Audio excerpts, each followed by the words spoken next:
Welcome back into the workshop for Dave's version of unboxing, which means I'm going against all of my, inbuilt prejudice against unboxing videos.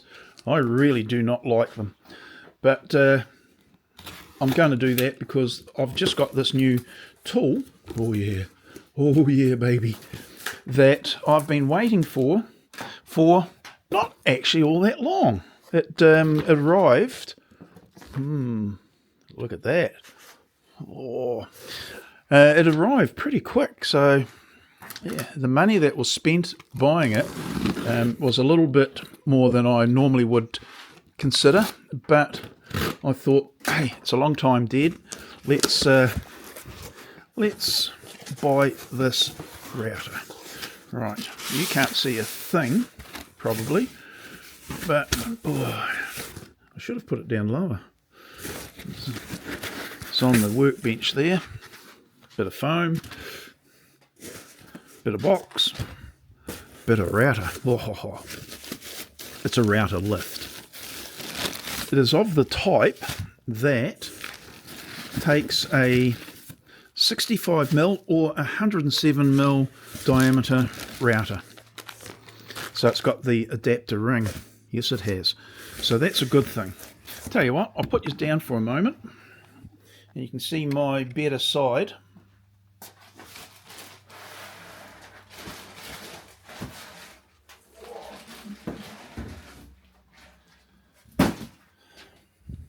Trust me, it is the better side. Yeah, haven't had a shave for the last couple of days, so yeah, the old Fizzgog. Yeah. Man, that is a beefy boy. Now I've got a fairly large hand, you know, the old builder's hand, and you can see it makes my hand look small. Oh dear. But that's actually a really nice bit of kit there, isn't it? And as I said, it's the weight of it is not light. Now, I just made a previous video saying that this is going to be housed in two places. Here, in a temporary, occasional use position, and over in the router station itself. Eventually, when I rebuild this, which won't be any time soon, because it still works, but anyway, it's going to go in there. That's its normal permanent home. But occasionally it'll be popped into this position here, so I need to be able to make up mounting plates or get them made to mount them, because I couldn't find them as an accessory. These mounting feet or pads here are required to support, affix into the melamine or plywood or whatever you're using, and this mounts to it. But I want to have two sets of them so I can swap the router backwards and forwards in its new role, or its other role in the dimensioning router position. So anyway, I was making a comment about, just in the previous video, about having it in one of the Sketchy Builder pads, soon to be known as the SBS, or the Sketchy Builder system, and because it's going to be more than just the pads, and that the extra weight and size will probably want to lever down on the pad, and I may need support. Boy, do I ever think that that's the correct thing to do, because it's a big bit of aluminium and steel. Wow, it's a bit heavier than my router lift that I've got over there, which surprisingly works really, really well, but not efficiently or elegantly, and is after all cobbled together out of stuff.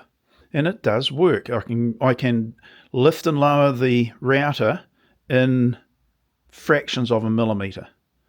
So that's not to be sneezed at, and it can be done reliably and, like repeatedly. But the clunkiness and inelegance of its use makes me a little bit suspect, and I'm not overly confident in the longevity of the router plate.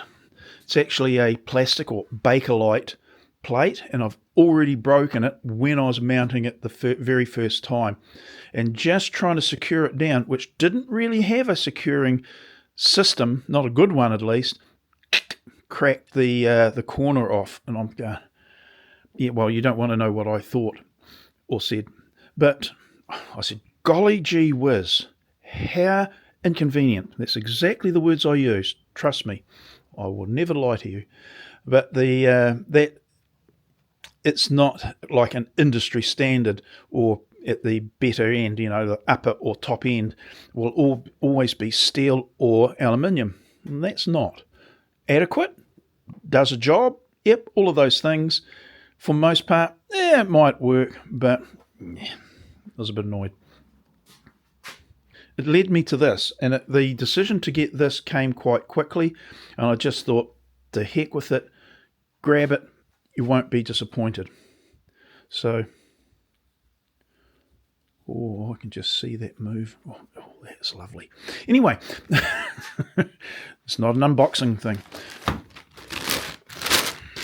There it is in its full glory. The wee new... No, the old gimbal's so clever, it wouldn't let me turn you upside down. That's better. But it's a wee new... I could turn that up. Anyway, it's one of those. Lovely finish. It's a shame to have to use it. But now I'm going to have to mount it in here. I watched Dennis from Hooked on Wood reviewing it, and he did make the comment that the system as supplied is best suited to workbenches under 25 millimeters, because the router bit, etc., and mounting system is really designed around that sort of dimension. I'm going to suggest there would be sweet bugger all systems out there that are made out of custom wood apply that wouldn't be that thick or thicker. That one over there is 36 mil. These sheets are just, sheets are 18 mil, but like Dennis, he did, and I totally agree with what he did, because it's basically what I've got here, a double layer of 36 mil. Well, the router bit and everything does, and I don't have those long. Oh, hang on. Yes, I do. Wonder where the router mount is on. I've got one of those really big, huge router bits, but I think it's like the router bearing is only on the end. Not, let's just grab it and see. Where is it? Oh, this is it. It's a big puppy. It's one of the bigger router. Hang on, it's going to be a bit of a noise. Yeah, and that's the plastic, by the way. Oh no, it has. It's got one top and bottom. Ho ho ho! How fortunate. One of these things. Oh, these are big. Again, I've got a fairly big hand, reasonably sized hand, and it is. Yeah, it's a big puppy. What dimension does it say? 30 by 60 mil. Yeah. With all the tungsten blades on it. But it's got, the important thing is, it's got the bearings top and bottom. So I may be able to create the initial template opening. I'll use the template to cut the first hole, and then use this, whichever way Dennis suggested, to do the full thickness. Well, that was good. Oh, God, I'm just so over-enthused today. Anyway, we've got that facility in hand, so that's good. Plastic, told you. And so I can use that. Oh, and that's another thing. While I'm all enthused, whoever's designing a router table and using this sort of pull-out shelf, what a waste of time. Make a drawer. Pull out the drawer, look straight down on it, and pick the item out. Here, you've got to get down lower and lower and either lift it up over a ledge to get it out, if it's not, I haven't got that. But they look good, and how many people make router stations with those vertical type of storage? Nah. Not my... Anyway. What else? Well, that's about it. Yeah, it's going to have to be fairly... This is going to have to be fairly chunky to support that puppy. Wonder how I'm going to... Well, therein lies a question. The long bench that the auxiliary bench I made for the... That's behind the polystyrene there. That's about 1900 long, 1900 long. That was to support the long panels that when I'm drilling them on the drill press. Now for that, I just had on the drill press, I just had braces coming down from the auxiliary bench down, and they were adjustable. And that supported something that was sticking out a long way from the drill press. I'm wondering whether I need to consider doing something here, because I thought about having a a rigid panel. Where are you looking? Has the gimbal gone all crazy? Hang on. No, it's me. Okay, now you're looking where I'm pointing. I was going to have some cabinetry that can clip on to support the pad.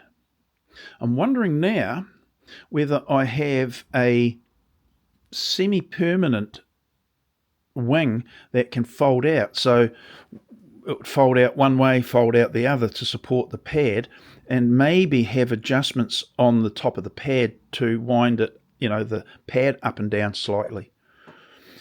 The thing is, if I have a detachable panel put on this end there, I've got to detach the damn thing and put it somewhere. In this case, it is its own storage area. Folds flat, so there'll be 36 mil sticking out. Done. One will fold flat, mounted straight to the panel. The other one would have to be on a 18 mil pad that would bulk it out, that 18 mil, to allow it to then fold flat. But it is its own storage. Hadn't considered that until I started talking to you lot. Okay, now that seems to make sense. Does to me. We can do that. Its own storage, yay. Take the pad off. It can then probably store on the other side of the table. Oh, I think that is actually not an unreasonable starting point, at least. Okay, well that's it. This will get packed up again and probably won't see the light of day for a wee while, unless I want to get out and have a look at it and fondle it. But you know what I'm talking about. The tactile... some people might call that fondling. I just call it sensory input. Anyway, you don't need to know my proclivities, but that is actually a nice bit of kit. I hope it performs as well as it looks. I considered the other option, which I still think is the best option, is the one that's got the 4 pillars on it that's connected by a chain, so that it's perfectly indexed and registered to each other all the time. But when you see the bushings and that for this, you go, dang, that's a bit of a beefy boy. And you consider it, you might want to say it's a 3-post anyway, so the adjustment here, yeah. Anyway, cup of tea. And I'll come back out here, box that back up again, good storage, and then I can set to doing these panels, and I can give some consideration to making up these feet or getting something made. Might have to take it inside and have a look at it and fondle it while I'm having my cup of tea. Radio, that's it. I'll see you in the next one. Okay, bye now.